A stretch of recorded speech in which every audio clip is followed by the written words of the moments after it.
Okay, can you hear me? Hello? Yes, Okay, the I can last time, hear you. okay. No, the last time, what we did the last time was network planning. I guess so. Oh, no, we didn't do that talk like talk like network topology. Sorry?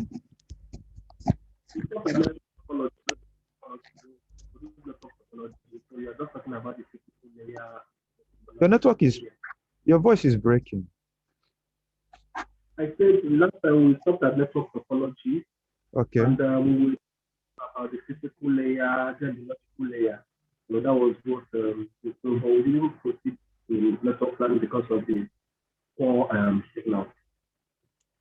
okay, okay. Physical layer. Okay. Okay, we're dealing with today. I thought maybe I've dealt with this. Network planning, things that you consider when you are planning your network. Now, Okay.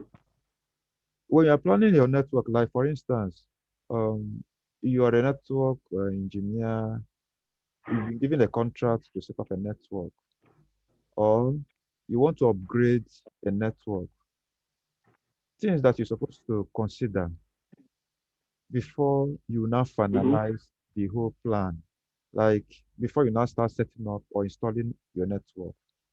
Or for instance, maybe you are in a network IT meeting, whereby your firm is trying to set up a network in a particular location or in a different location. So these are the things that you're supposed to consider or ask them before you now do the final conclusion about the network installation. Now, first thing you're supposed to know is, or one of the things you're supposed to know is the number and types of hosts to be connected.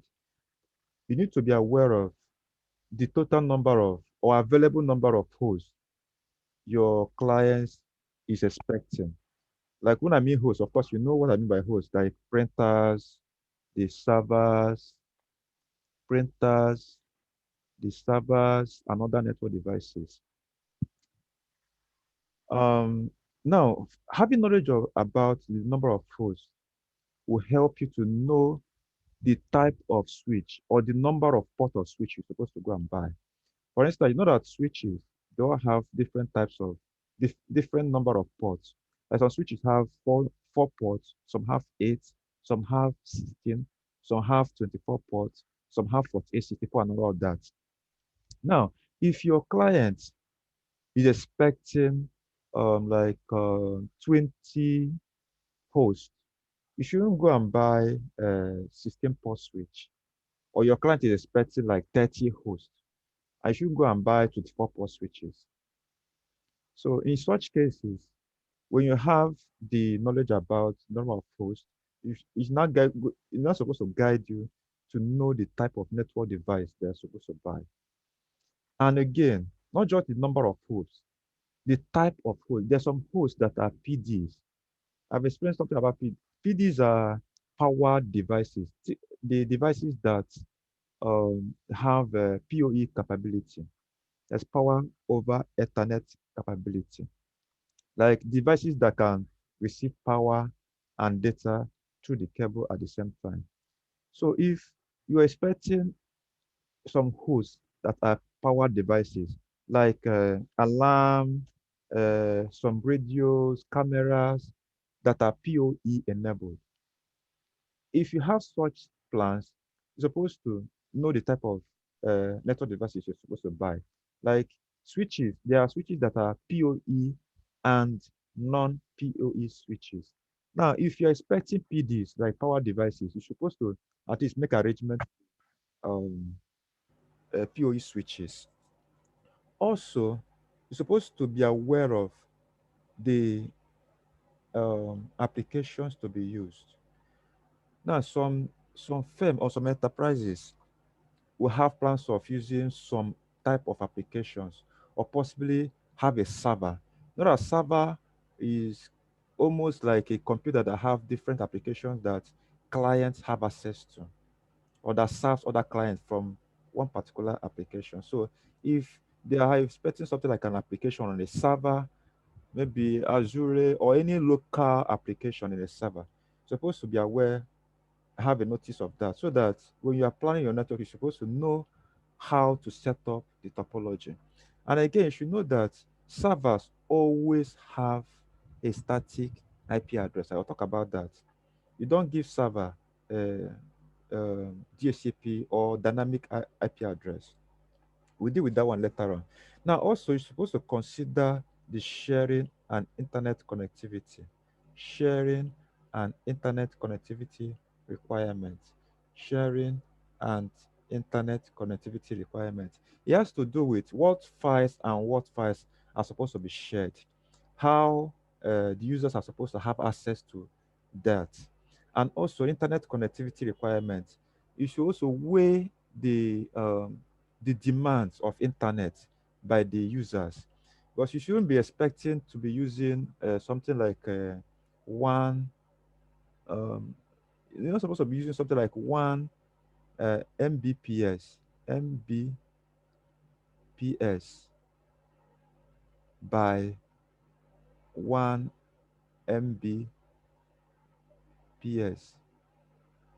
for organization that uses that communicates majorly with videos.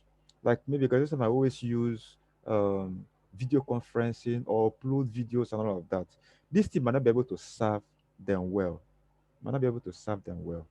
So things like that, you're supposed to know how to arrange and book for your internet connectivity bandwidth. Like what I gave you on the board now is referred to as synchronous. Is synchronous. Synchronous.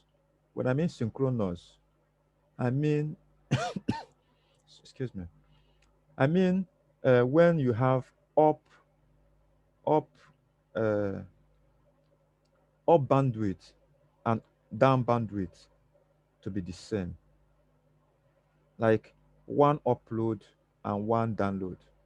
But if you have something like um, two upload, as in 2 Mbps, I will now have download as 4 Mbps. It's referred to as non-synchronous, as in they are not equal in terms of up and down bandwidth. So also you're supposed to also consider security and privacy. Now, whenever you're setting a network and the network is not secured, in fact, it's not worth it. Your paramount um, awareness is that whenever you set up a network, it's supposed to be secure, because if it's not secure, a hacker or an intruder can come into your network and manipulate your data. It can manipulate your data, they can destroy your data, and they can do a lot of things with your data. So it's always good that you secure your network. Let it not be that you set up a network for a financial institution and it was vulnerable to attack. And someone can come into that network and manipulate financial data, which is very, very dangerous. So always try as much as you can to make sure that your network is secured. We'll talk about more about security in the course of our training, and also the reliability and uptime expectation. Your network is supposed to be well reliable. Not that every time they will now calling you, network is down, I can't connect to the server, I can't have access to the printer, and all of that. You're supposed to make your network reliable. Like, excuse me, I'm looking for the mouse. Like, for instance, what I mean by having a network to be reliable is setting up your network in such a way that if one link is down, it may not be able to affect the network so much. Um, Give me some time. Let me give you an instance of what I meant. Um, think, just give me some time. Where is this particular thing now?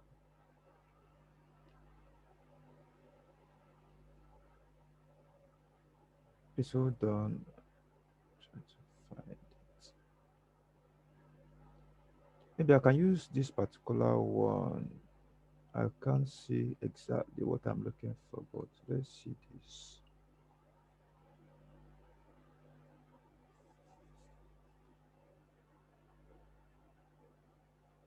Okay. Um, like, okay, look at this place now. You found that if someone here wants to communicate with someone here, the data will go through this and follow here, here, here, and here. Now, if something is wrong with this particular switch, the network will now follow here and still get to this guy. So what I'm trying to say is that whenever you're setting on your network, you're supposed to create what we call redundant links, just as what I gave you now. I made redundant links like if you don't follow here, you have here. Instead of having just one switch, and I have two switches, such a way that if one is down, another one will still pick up. And also, redundant links also can be I can't really bring out what I saved that with. Uh, okay, I think it's this.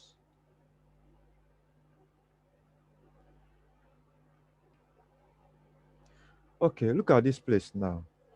You find out that this guy can communicate with this guy through so many means. You can follow here and come here. You can follow here and come here and get to the switch. So now it means that if this switch is down, this particular switch, if this switch is down, this guy can still communicate to this guy using this means. As well, if this particular switch is down, they can still communicate because I created redundant links. And not only that, I can still have switch here and have another switch here. Now, these are my hosts. My hosts are connected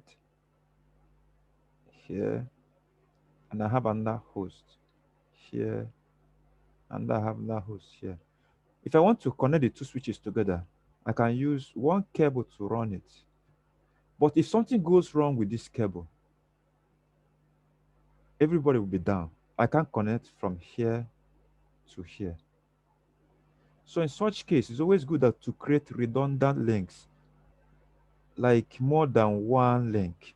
So if one is down, other ones will still be up, so that people will not be complaining, oh, when a link is down, everybody is just down, and all of that. So make it such a way that maybe if this link is down, you can be working on this particular link while the users are still up in the use of their traffic.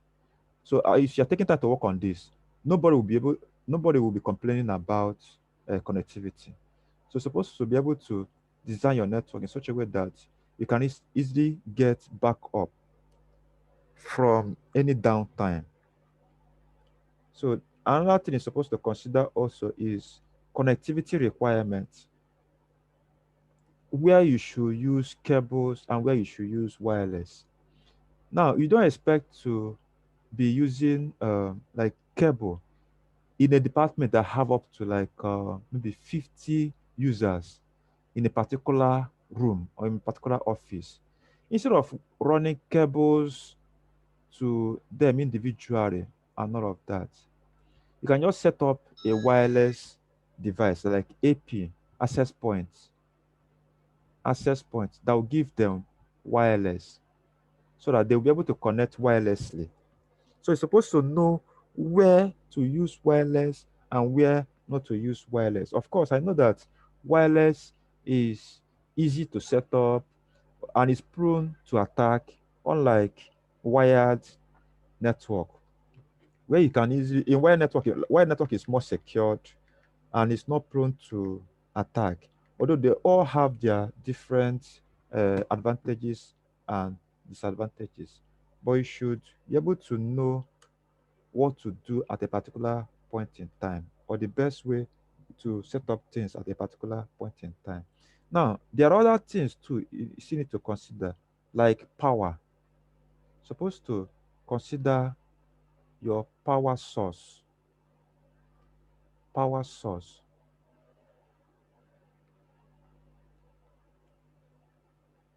Your power source has to do with um, where you are sourcing your input power from. Like now, if I'm setting up this computer, where am I getting my power from? Also, now, if this is an office now, and I'm setting up a camera, it might be that the power source to this camera might be very far. And instead of running power cable to a very far place, uh, I might decide to use a PoE camera. PoE camera. So a way that wherever maybe my switch is close by, I can just connect my switch and the power and the data will go at the same time to the camera and powers it straight away. Now, these are things that is considered also. Now, not just that, the power source also include the power source also include um, your what they call this your circuitry as well. Like in power circuitry, we have earth, we have we have, let me say, we have life, that is life wire, we have neutral, we have earth, we have earth. We always have these three. And in this part of the world, in this our country, we are using uh 220 220 volts, 220 volts to 240, and our frequency is I think our frequency is 50 right? Hello, I think our frequency is this. Hello, can you hear me? Hello, hello. Hello? I can hear you. I can hear you. Okay.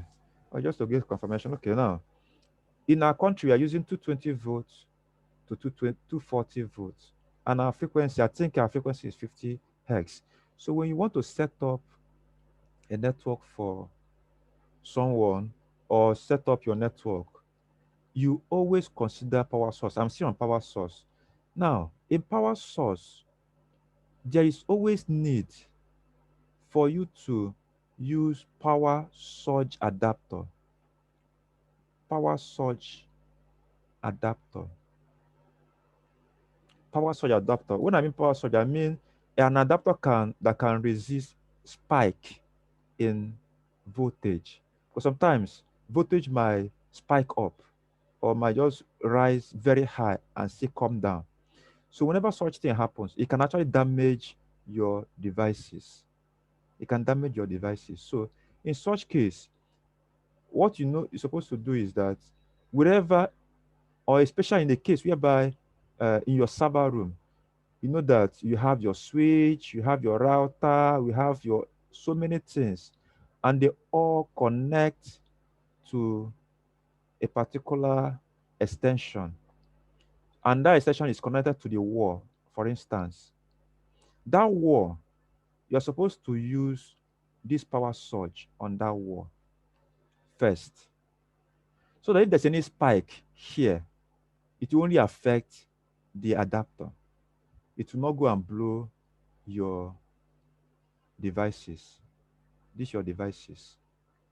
So it's very important that you always install power surge. Even in our houses, in our electronics, for our electronics in our house, we always use this so that when there is a power spike, it won't damage our electronics. And also, it even helps somehow small with thunder strike. If thunder strikes and enter your house, this power surge might help.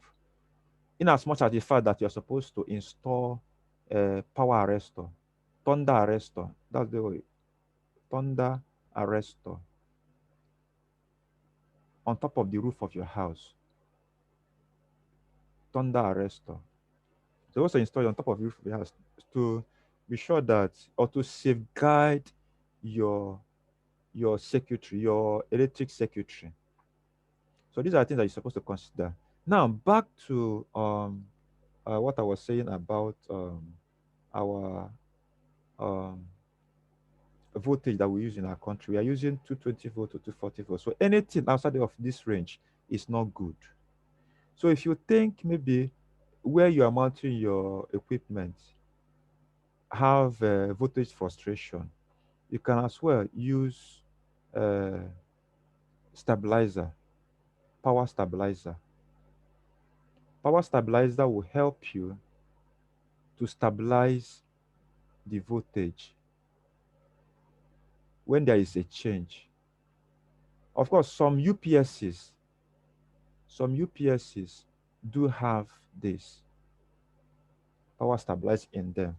So it's good that you have that.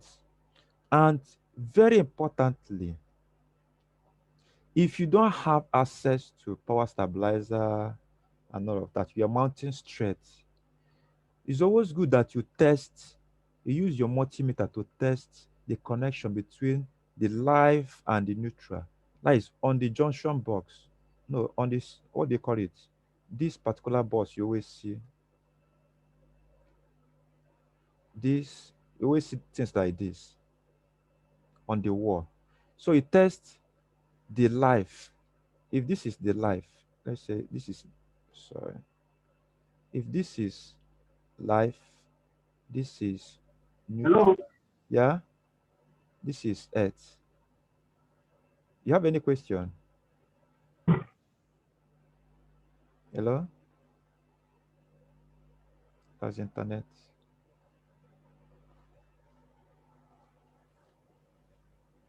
Okay, you are back now, right? I think your network is freezing. I know, I noticed it, but we are back. Now, I was saying before that when you want to install, oh shit, when you want to install your network and you want to power it, you always use your multimeter to check the connection between live and neutral. When you test live and neutral, it's supposed to give you this range. Now, if you test neutral to earth, I think the range is supposed to be 3 volts to 5 volts. Highest, normally supposed to be 0 volts, but you shouldn't expect anything beyond this. Please, can you check this in on internet? I'm not so sure about this. Neutral to earth is supposed to be 0, it's supposed to be reading 0 volts. But the maximum tolerance you can give is 3 volts to 5 volts. Confirm that on internet. And also there is Yeah, you are right. okay. You are right. So that Okay. you won't get it. Okay. Now live to earth has its own, but I know it's something close to this as well. And also you test the frequency. Frequency is supposed to be 50. Now, if you are in countries like UK they are using 110 to No, I think you can see this in 220. I think 110 to I 120. think you can do it. I Yeah. think it's Japan that use 110 to 1. I use this 110 to 2, 110 to 140, Okay. 110 to 150. Something like that. It depends on the country. And people that are using this, I think they are using their frequency is 60 hertz. So all these things are very important because you don't check this, if you don't check this and install your equipment, it can blow. And if in a case whereby your client gave you money to buy all those equipment, maybe the equipment might cost money in millions, and you now went after buying and installing, After a day or two, everything now got fried up. The your client will never tolerate or will never admit or listen to any excuse. The client might think that you went to buy something that is not genuine, and you might need to pay e- everywhere, no matter who. The person will never want to give you another money to go and buy another one. The person will just think that you bought something that is not genuine. That you go and buy something that is genuine and fix back. So it's very important you consider these power uh, issues, and also the frequency. In Nigeria, frequency is always 50, it doesn't change. I think it's one of the things that things that that is stable, that you can actually rely on in terms of our power. 50 hertz. Now, when you finish checking, okay, I put it this way, that you're supposed to check this with power holding, that is normal Nigerian power source, and also you check it with power holding as when there is power holding, PHCN, and you also check. You tell them to put on their generator.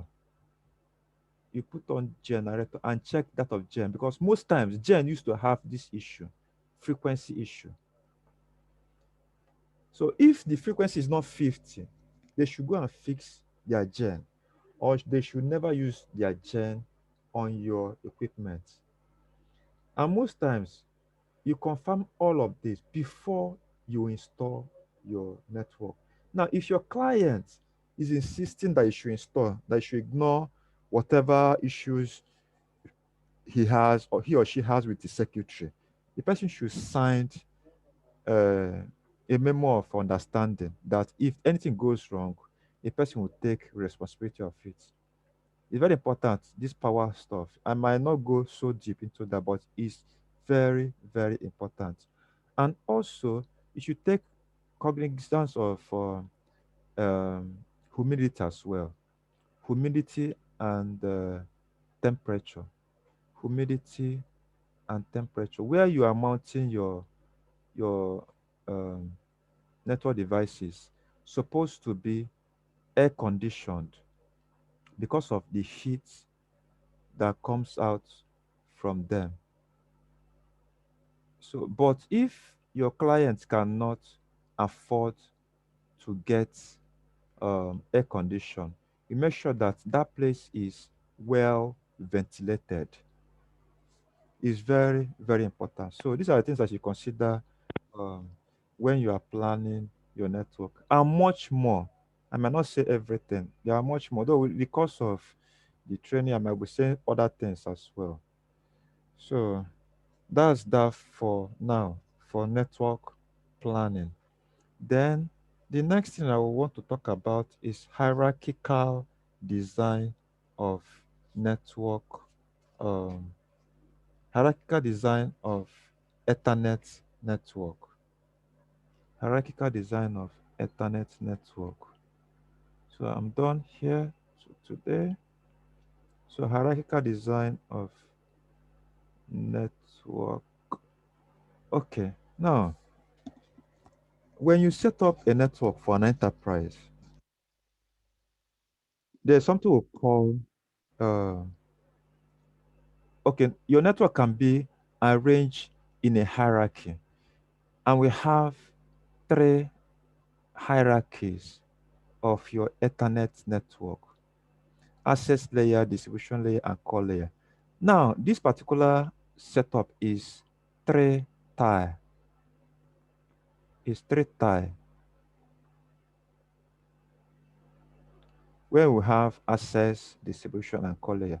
Now, access layer is the layer that is very close to the users. You can see this is the layer here. This region is the access layer, and it's the layer that is very close to the users. It doesn't mean that it will not have router here.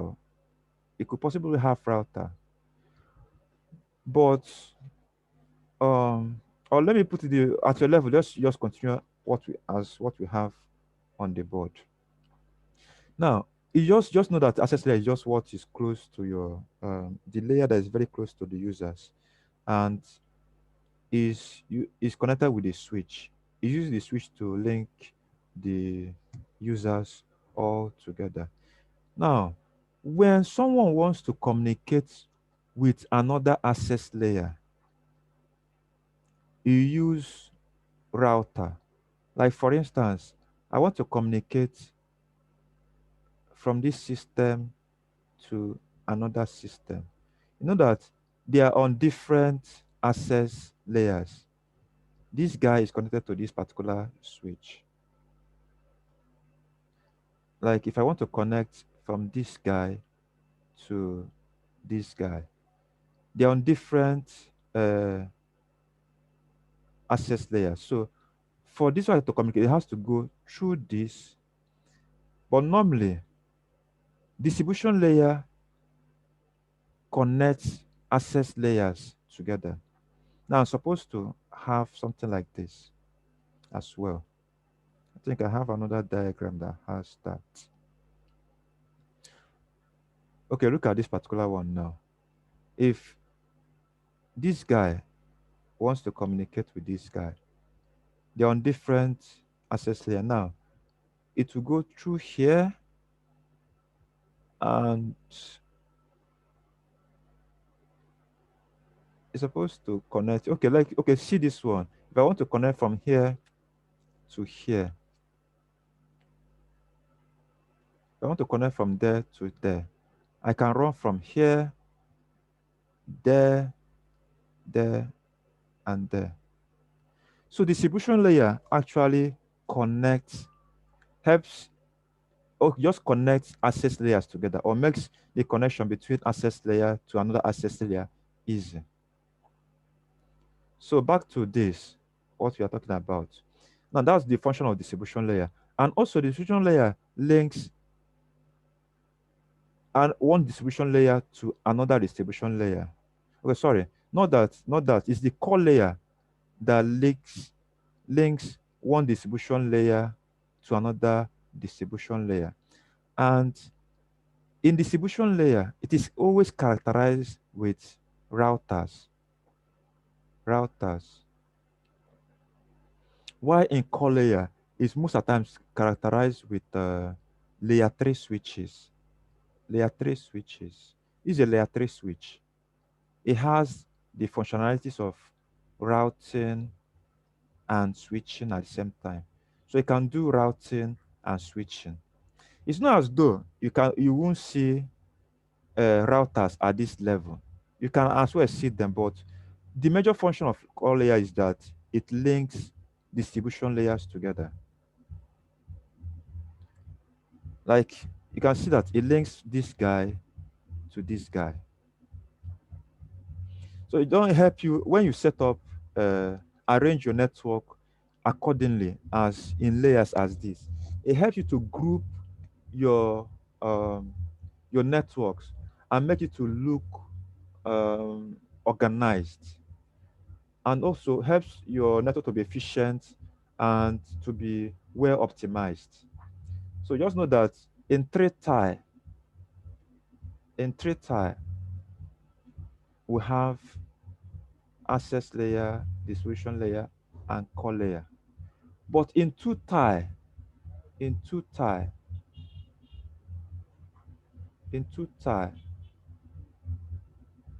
these two are, sorry, in two tie we have distribution layer and core layer all in one. So all the gadgets, routers and switches, they are all grouped together inside one. And they now all connect to access layer. So such kind of setup, Ethernet network setup, is referred to as two-tie. So that is that on hierarchical design of Ethernet network. Now, one more thing I will need to talk about, or the next thing I want to talk about, is different ways you can connect to ISP. I think I said something about this thing before. Hello? Hello? ISP is not so we don't discuss how to connect to ISP. Your network is breaking. Your voice is breaking. You said, Don't say anything about ISP. okay, We've not talked about ISP. okay. I understand. Now, there are different ways you can actually connect to ISP. Now, in our country, Nigeria, we have dial-up. You can connect to ISP using dial-up. And dial-up is always a means of connecting to ISP when you are using a SIM card. Like in dial-up, GSM, we have GSM, we have CDMA.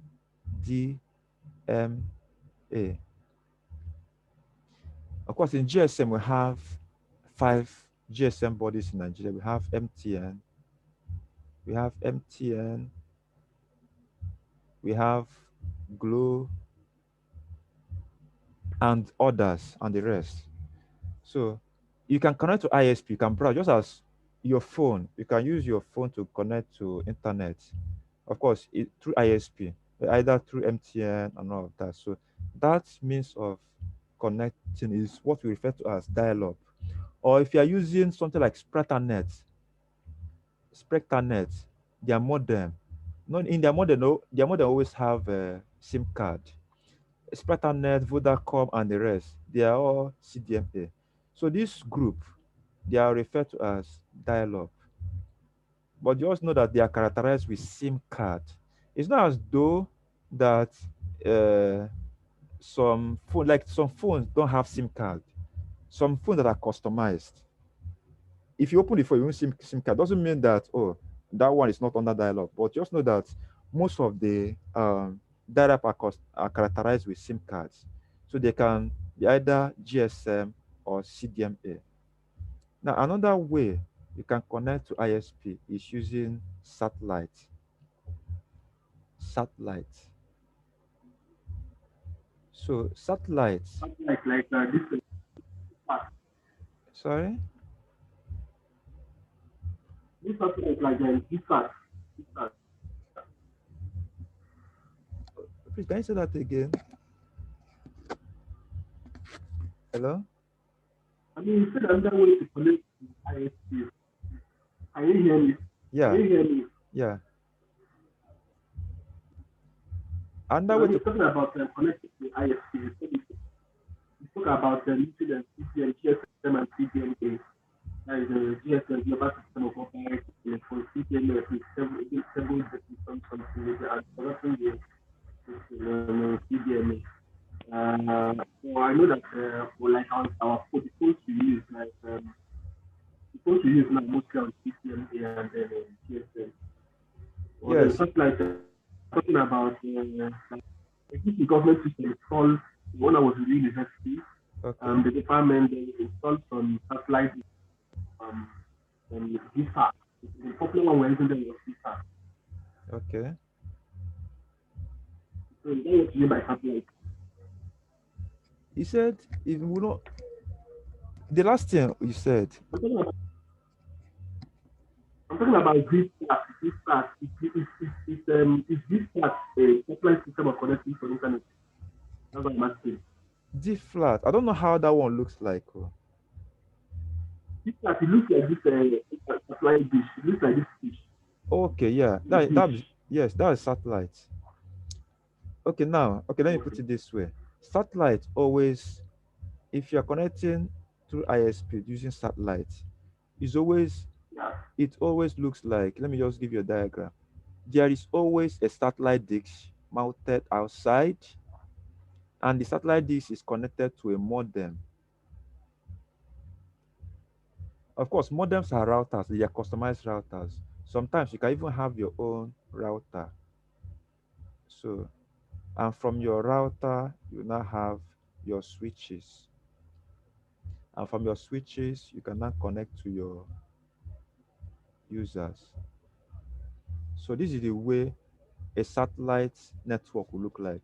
The dish outside, then From this, you now run a coaxial cable to their modem router and all of that. So when you have this kind of setup, it is satellites.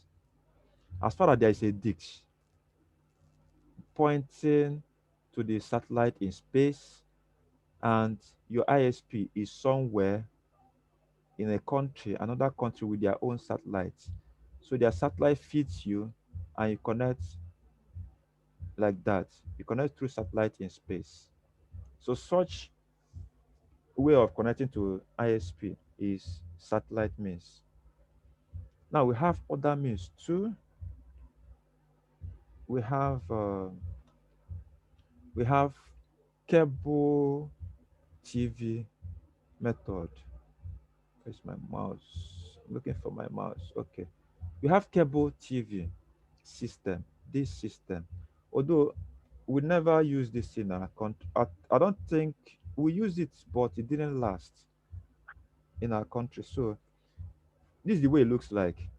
Your ISP, yes, they are on internet, but they always have something we call CMTS. CMTS means cable modem termination system. Is a kind of a system that connects all other users. Like now, maybe they can mount this thing on a particular street, and residents, maybe this one connect to one particular resident, this one to another person, this one to another person. So they all come together inside one box system that links everybody to internet. Of course, they always have a modem. So that's that for cable So I system. think there is a service provider that actually does I didn't get that. So I didn't hear that. The audio is actually cracking. Can you say that again? Hello? Hello? Hello? Can you hear me? Hello? Hello? Please, can you hear me?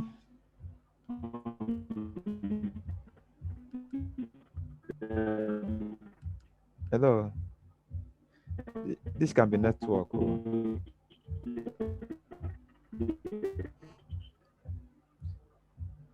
Hello? Hello, can you hear me? Internet was bad. Okay. Okay. Okay. Let's continue. Okay, back to, if you can hear me, can I hear you from there? I can hear you now. Okay, you were asking a question before and it was cracking. The voice was cracking. As in the audio, maybe because of the internet. Yeah, I was actually talking about the ISP that was that an ISP that there was a time they were building cables, trying to link internet cables to homes or something like that. Okay. Okay, if I So, understand, you are saying that some you see some ISP that runs cables. yes, Uh, yes, that's the DCMC. We'll be mounting routers at some point, yes. at some place, before the Yes, modem, so that people can now connect. yes, Yes, it's true. right. I think it's in Lagos. Yes, it's in Lagos. Is I've seen it in VGC. I've seen it in Ikeja. But you can Yeah, only see in such Lagos. thing. Yeah, you can only see such thing in a well organized or in a well planned estate. Like before the estate is being established, network is down. We have to wait for it. We okay now.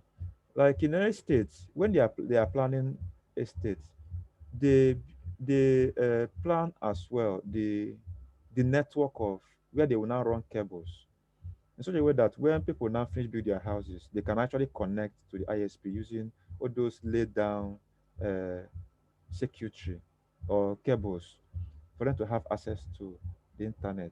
Yes, some people run it, but now in Nigeria we are now running fiber, but I don't know what to call that kind of uh, uh, means of connecting to ISP. But this is actually a old system anyway, cable TV, and another one is DSL. DSL is digital subscriber line. Digital subscriber line. That is digital as in digits. Digital subscriber line. Subscriber line. So this one is DSL means. The same thing is applicable, but the only difference is that this their junction place, you call it DSLAM. That is a digital subscriber line access multiplexer. And this their cable is phone cable, phone line, phone line. Why this one is coaxial?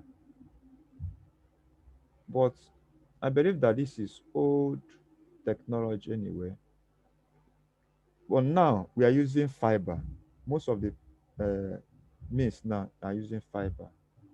You have something like a system here, then everybody will not connect to that system using fiber. So it all depends, sha, but this is kind of old technology, but some people are still using it anyway. So these are different means you can actually connect to ISP. You get that? Hello? Yes, Okay. Now, I'll I be got en- that, sir. okay.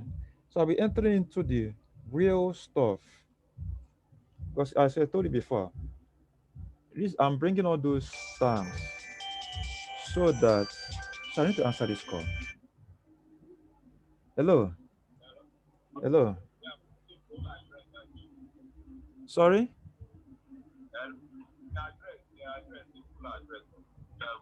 Okay, the direction. Yes, I'll get. I even forgot. I will send it to you. I will send it to you. Sorry about the delay. Sorry. Yeah. So as I was saying before, that the reason why I was dealing with all of this, please can I? The reason why I'm dealing with all of this is because I want us to be aware of all those terms so that if I'm using all those terms, you'll be able to understand when I call or make mention of a particular one. Please, can I have just a minute, please? Okay. Yeah, please. Number one.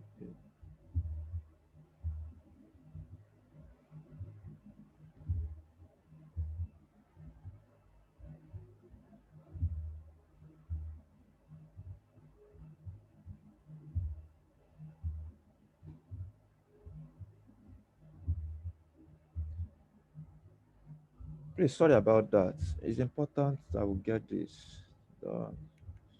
103, 34, 36. So,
Hello? Hello?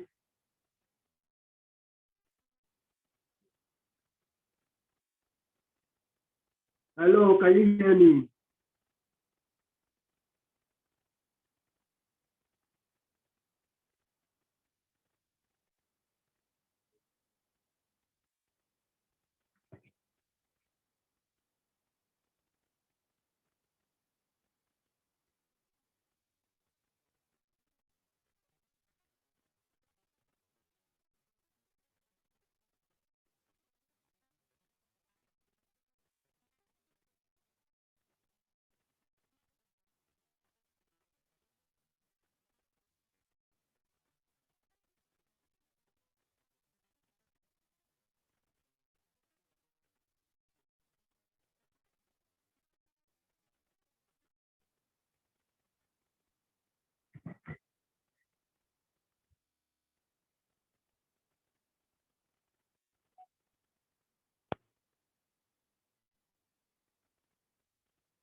Hello, sir. I can hear you.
I cannot hear you.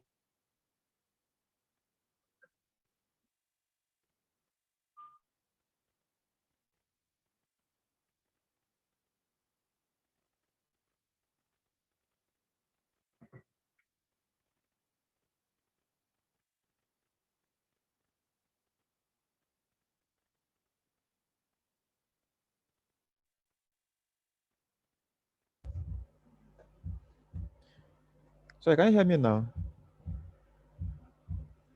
Can you hear Yes, me now? yes.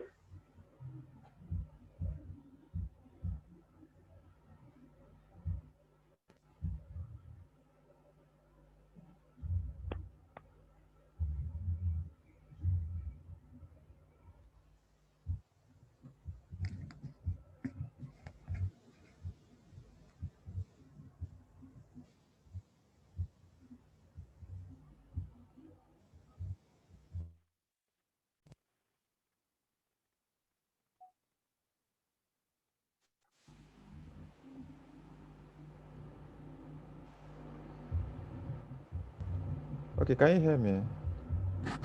Can you hear me now? I hear you, sir. Okay, fine. Okay, so sorry about that uh, delay. So I was talking about IP address. So when you right click on your adapter, you go to properties. From the properties, let me do it again.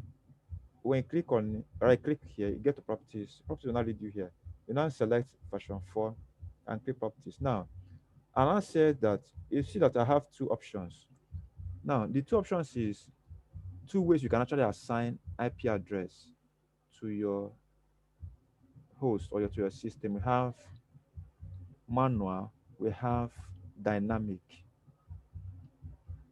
Manual and dynamic. Dynamic. So manual way is is a way that we use to assign IP address manually. If there's a one, I don't know another one I can use now. When a network administrator puts IP address by him or herself to the system, like now, if I click on this place now, I can put my IP address. I can decide to use um, IP address of say 10.10.10.1. Just watch this place now. What do you see? 255.0.0.0. That's 255.0.0.0. Now, um, look at another one. I want to put 172.16.1.2. If I click here, what do you see? 255.255. Unlike before, that was 255.0.0.0. Now it is 255.255.0.0. Now look at another one. If I decide to do 192.168.2.1, if I click here, I now have 255.255.255.0. Now, there are reasons why we have this as subnet mask. I'll explain this about that, but let's just finish things about ISP, IP first. So I've talked about that we have manual way of assigning IP address and dynamic way. Dynamic way is when you want to allow your router or your server to assign IP address to your system. So in such case, you when you assign IP address, you just leave it on automatic. That means you're allowing DHCP to assign it. Sometimes you call it DHCP IP address. System is hanging. Sometimes you call it DHCP IP address. That is when you allow it to be assigned IP address automatically. So these are the two ways you assign IP addresses. Now, IP address, as you saw on the on the on my system, example of IP address is this 192.168. Sorry.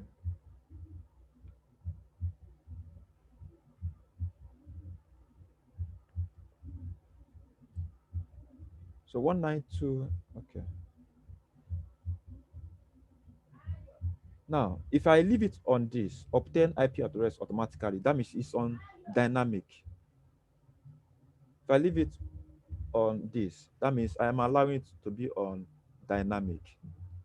That means you get its IP address from router or from a server.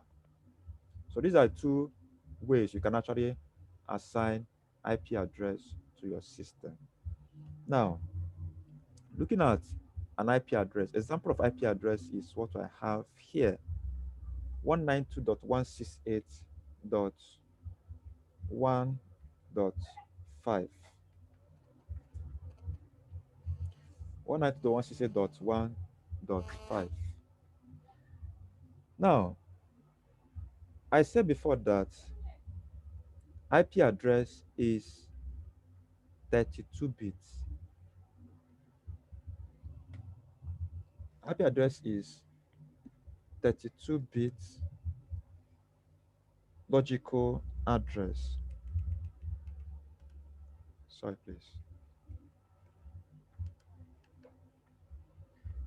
It's 32 bits. Sorry.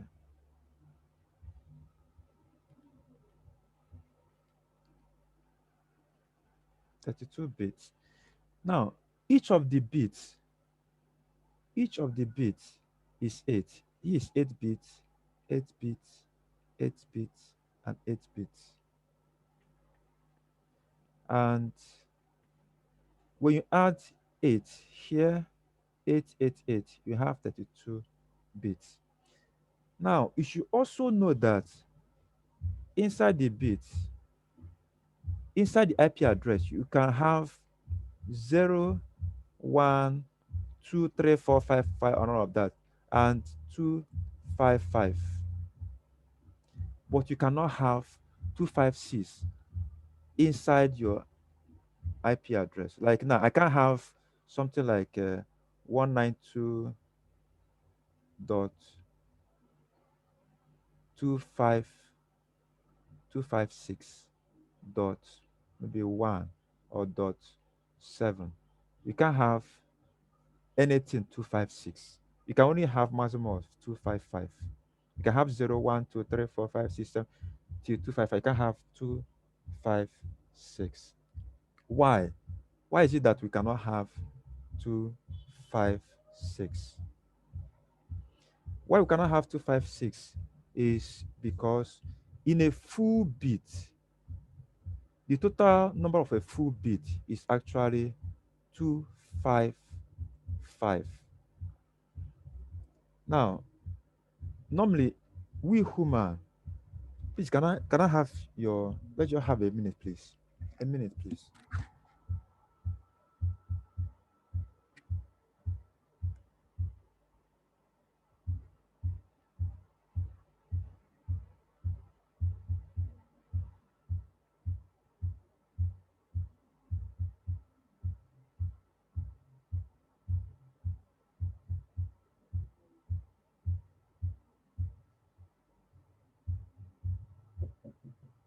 Good morning, sir.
Hello.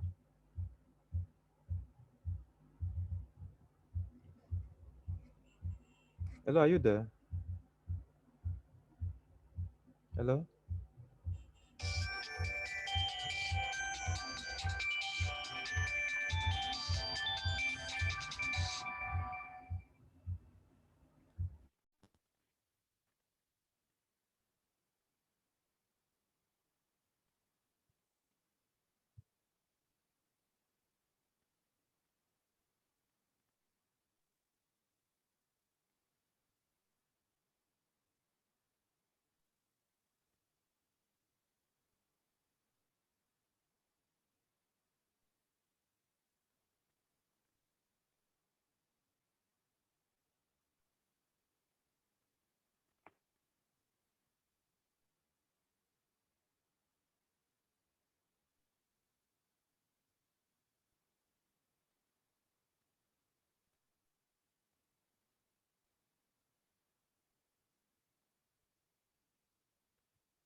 I cannot hear you.